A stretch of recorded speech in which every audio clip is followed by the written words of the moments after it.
नमस्कार, स्वागत है आपका द फोर्थ स्टेज यूट्यूब मंच पर। मेरा नाम है रविंद्र सिंह शोरान। खबर केंद्रीय मंत्रिमंडल में विस्तार, बदलाव से जुड़ी हुई खबरें लगातार अब चर्चा का विषय बनी हैं कि केंद्रीय मंत्रिमंडल में अब जल्द शीघ्र बदलाव देखने को मिल सकता है। अलग अलग न्यूज चैनल्स में हम लोग ये चर्चाएं खूब सुन रहे हैं, अखबारों में पढ़ रहे हैं, पोर्टल्स पर देख रहे हैं कि केंद्रीय मंत्रिमंडल में संभावित विस्तार को लेकर बातचीत शुरू हो गई है। और जो बातें हैं वो तो बहुत बड़ी बातें हैं, बहुत बड़े बड़े बदलाव की तरफ इशारा कर रही हैं। अगर पहले हम लोग बात करें कि बदलाव क्या होने की संभावनाएं जताई जा रही हैं, तो मुझे लगता है ज्यादा महत्वपूर्ण है। सबसे बड़ा बदलाव जो बताया जा रहा है वो है निर्मला सीतारमण के जाने का बदलाव। खबर आ रही है कि वित्त मंत्री निर्मला सीतारमण को अब शायद टाटा बाय बाय अलविदा कह दिया जाएगा वित्त मंत्रालय से। ये खबर खूब दिल्ली के सर्कल्स में चल रही है। अब ये जो पूरा वीडियो है, रिपोर्ट है, ये मीडिया में जो चल रही खबरों के आधार पर है। सही खबर तो तभी आएगी जब सामने सूची आ जाएगी बदलाव की, जब लोग शपथ ले लेंगे, जब महकमों के बदलाव की सूचना, अधिसूचना जो है वो राष्ट्रपति कार्यालय से आ जाएगी, तभी पता लगेगा। तब तक ये सब कयास हैं, और कयास से जो टेलीविजन चैनल्स पर लग रहे हैं उसी पर बेस्ड ये रिपोर्ट है। अब खबर ये आ रही है कि निर्मला सीतारमण जो सबसे ज्यादा बजट पेश कर चुकी हैं, देश की लंबे समय तक रहने वाली वित्त मंत्री हैं, महिला के तौर पर महिला वित्त मंत्री हैं, अब उनका जाने का समय आ गया है। और उसका सबसे बड़ा कारण है कि उनकी जो परफॉर्मेंस है उस पर लगातार सवाल उठ रहे हैं, और जो देश की वित्तीय हालत है वो बहुत गड़बड़, बहुत खराब बताई जा रही है। और इसलिए संभावनाएं हैं कि वित्त मंत्रालय से अब नमस्ते कर दिया जाए निर्मला सीतारमण। तो फिर कौन बने? अब खबरें दो लोगों के बारे में कही जा रही हैं। एक है शक्तिकांता दास। अब शक्तिकांता दास को पहले पहले तो वो रेवेन्यू सेक्रेटरी थे, फिर उनको, मतलब रेवेन्यू सेक्रेटरी थे या फिनांस सेक्रेटरी थे, फिर उनको बनाया गया रिजर्व बैंक ऑफ इंडिया का गवर्नर। और जब उनको गवर्नर बनाया गया तब भी लोगों ने इस बात को लेकर खूब इश्यूज रेज किए थे कि भाई, जिस व्यक्ति ने एमए हिस्ट्री में किया है हिस्ट्री में जो एमए किया है उस व्यक्ति को क्यों बनाया जा रहा है? किसी इकोनॉमिस्ट को, जिनको जानकारी है रिजर्व बैंक कैसे काम करता है, इकोनॉमी की समझ है, उसको क्यों नहीं बनाया गया? खैर, शक्तिकांता दास को बनाया गया। अब तो खैर संजय अग्रवाल बन गए हैं, मल्होत्रा, संजय मल्होत्रा। तो खैर ये हुआ। उसके बाद शक्तिकांता दास को अगर बनाया जाता है तो वो एक होंगे। दूसरा दूसरा नाम चल रहा है कि प्रमोशन के तौर पर वित्त मंत्री बनाया जा सकता है पीयूष गोयल। पीयूष गोयल इकोनॉमी से जुड़े मसलों में अक्सर बोलते रहते हैं। कॉमर्स मिनिस्ट्री उनके पास है, एक्सपोर्ट इंपोर्ट जो कि इकोनॉमी का बड़ा फैक्टर है, बड़ा सेक्टर है, उसको वो डील करते हैं। और जब एक बार जेटली बीमार थे तो उन्होंने बजट भी पेश किया था। तो क्या ये बदलाव हो सकता है बड़ा? खैर, एक दूसरा, राजनाथ सिंह के जाने की भी चर्चाएं हैं कि अब राजनाथ सिंह को भी बाहर का रास्ता दिखाया जा सकता है। उसका कारण क्या है कि 27 में एक और महत्वपूर्ण चुनाव है राष्ट्रपति का। तो क्या राजनाथ सिंह को राष्ट्रपति बना सकते हैं? बना सकते हैं। ये खबरें चल रही हैं कि उनको राष्ट्रपति बना देंगे और वो सीट खाली होगी तो वहां से उनके बेटे को चुनाव लड़ा देंगे। इस तरीके से परिवार को मैनेज करने के लिए बातें चल रही हैं, प्लानिंग ऐसे हो सकता है। ये भी बड़ी खबर होगी अगर रक्षा मंत्रालय खाली किया जाएगा तो हो सकता है वित्त मंत्री से पहले रक्षा मंत्री ही थी निर्मला सीतारमण। पर इन बदलाव में, अगर ये बदलाव हुए तो उनमें एक अंतर आएगा। अगर वित्त मंत्रालय हटा दिया गया और रक्षा मंत्रालय नहीं दिया गया निर्मला सीतारमण को, तो सीसीएस जो है, कैबिनेट कमेटी ऑन सिक्योरिटी, उसमें फिर कोई महिला नहीं रहेगी। आप जानते हैं कि कैबिनेट कमेटी ऑन सिक्योरिटी, जिसमें एमईए है, minister of external affairs Jaishankar, गृह मंत्री हैं, रक्षा मंत्री हैं, वित्त मंत्री हैं, तो उसमें से वो निकल जाएंगे। बहुत इंपॉर्टेंट है सीसीएस।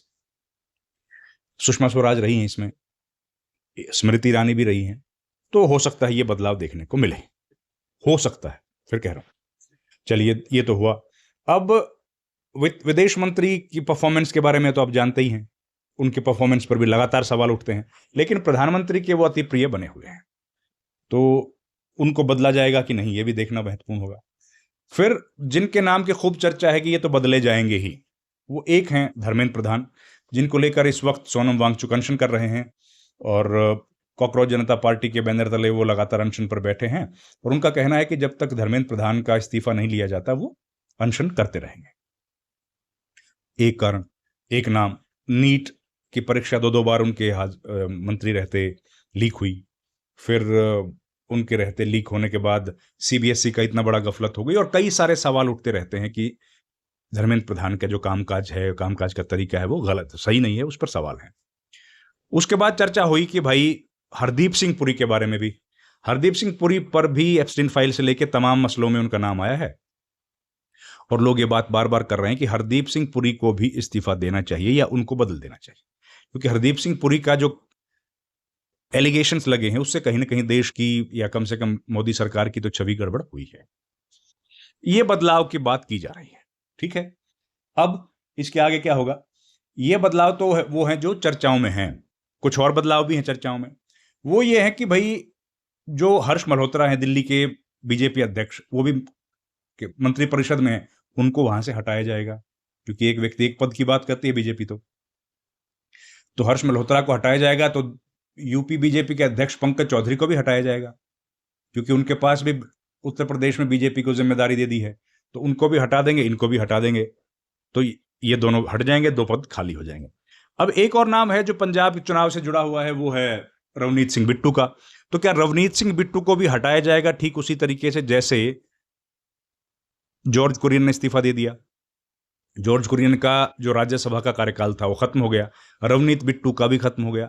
जॉर्ज कुरियन के राज्यसभा के कार्यकाल को रिन्यूअल नहीं किया गया, बिट्टू के कार्यकाल को अभी नहीं किया गया, तो जॉर्ज कुरियन ने इस्तीफा दे दिया है। तो क्या अगला इस्तीफा अब रवनीत सिंह बिट्टू का होगा? ये खूब चर्चाएं हैं। पंजाब में चुनाव भी हैं और पंजाब के चुनाव के लिहाज से रवनीत सिंह बिट्टू को पंजाब में उपयोग करना है, इसके लिए हो सकता है उनको पंजाब भेज दिया जाए और फुल फ्लेज्ड पंजाब में ही कोई बड़ी जिम्मेदारी दी जाए। क्योंकि अभी जो चर्चाएं चल रही हैं उसके अनुसार नितिन नवीन जो बीजेपी के अध्यक्ष हैं वो भी अपनी नई टीम लेके आ रहे हैं, वो भी अपनी नई टीम बनाएंगे। तो जब अपनी नई टीम वो बनाएंगे तो हो सकता है रवनीत बिट्टू को वहां एडजस्ट किया जाए और उनको कोई जनरल सेक्रेटरी या ऐसा महत्वपूर्ण पद देके पंजाब में जिम्मेदारी सौंपी जाए, संभावना है। तो ये बात तो हुई बदलाव की। अब चर्चा ये हो रही है कि नए किन किन लोगों को शामिल किया जाएगा। खबरें ये भी चल रही हैं कि भाई मनोहर लाल खट्टर को भी शायद एक महकमा उनका जा सकता है या उनको बदल सकते हैं दूसरे महकमे में, खबरें हैं। फिर ये चर्चा है कि भाई नई एंट्री किसकी होगी। अब अनुराग ठाकुर का भी नाम लिया जा रहा है, लेकिन अनुराग ठाकुर का नाम लेने की संभावना मुझे थोड़ी सी कम इसलिए लग रही है कि हिमाचल प्रदेश छोटा स्टेट है लेकिन चुनाव आने वाला है, तो क्या उनको ले सकते हैं? जेपी नड्डा पहले से ही हिमाचल के रहने वाले हैं और वो कैबिनेट मंत्री हैं, बल्कि राज्यसभा में वो नेता सदन भी हैं। तो क्या उनकी जगह उनके साथ साथ अनुराग ठाकुर को भी लिया जा सकता है? ऐसा यूपीए की सरकार में तो हुआ था जब वीरभद्र और आनंद शर्मा दोनों कैबिनेट में थे। क्या ऐसा संभावना है? संभावना मुझे थोड़ी सी कम लग रही है, लेकिन हिमाचल में इलेक्शन है, हो सकता करें। फिर एक बड़ी एंट्री की जो चर्चाएं आ रही हैं वो 3 जगह से आ रही हैं। एक, एकनाथ शिंदे के गुट ने जो 5-6 सांसदों को तोड़ा है शिवसेना उद्धव ठाकरे की तरफ से, एक। दूसरा, जो तृणमूल कांग्रेस के 22 सांसदों को तोड़ लिया गया है, दूसरा। और तीसरा, आम आदमी पार्टी। अब पंजाब में चुनाव है, आम आदमी पार्टी के 6 सांसद टूट के वहां पर आ गए हैं, तो क्या उनको कोई जिम्मेदारी सौंपी जाएगी? देखिए, अब इन तीनों घटकों में से ये जो 3 ग्रुप्स मैंने बताए जो विद्रोही हैं, उनमें से क्या कोई टूट के बीजेपी के या एनडीए की सरकार में शामिल होगा? इसकी भी खूब चर्चाएं हो रही हैं। लेकिन दोस्तों, मैं फिर आपको रिक्वेस्ट कर रहा हूं, बता रहा हूं, ये सब चर्चाओं पर है। ये जो चर्चाएं लुटियंस जोन में चल रही हैं, केवल उस पर आधारित खबर है। इसमें कितना सत्य होगा, कितना नहीं होगा, ये कहना बड़ा मुश्किल है, क्योंकि एक तो बीजेपी की सरकार या मोदी सरकार तो जाने इसीलिए जाती है कि भाई वो आखिरी टाइम तक अपने पत्ते नहीं खोलती है, सिक्रेसी को मेंटेन करके रखते हैं, तो वो सिक्रेसी मेंटेन्ड है। पहले चर्चाएं थी कि शायद संडे मंडे तक हो जाए, लेकिन वो संडे मंडे तो बीत गया। तो अब जुलाई का महीना आएगा, हो सकता है जुलाई के महीने में कभी हो सकता है किसी सही समय का इंतजार किया जा रहा हो, लेकिन ये चर्चाएं हैं। तो इन्हीं चर्चाओं के बीच में ये हमने आपको खबर सुना दी। अब जो होगा उस पर लेकर के फिर एक बार हम हाजिर होंगे। इस वीडियो में इतना ही। आपसे गुजारिश है कि हमारे चैनल को प्लीज़ लाइक करें, शेयर करें, सब्सक्राइब करें। आपका बहुत बहुत धन्यवाद दोस्तों। Thank you very much. नमस्कार।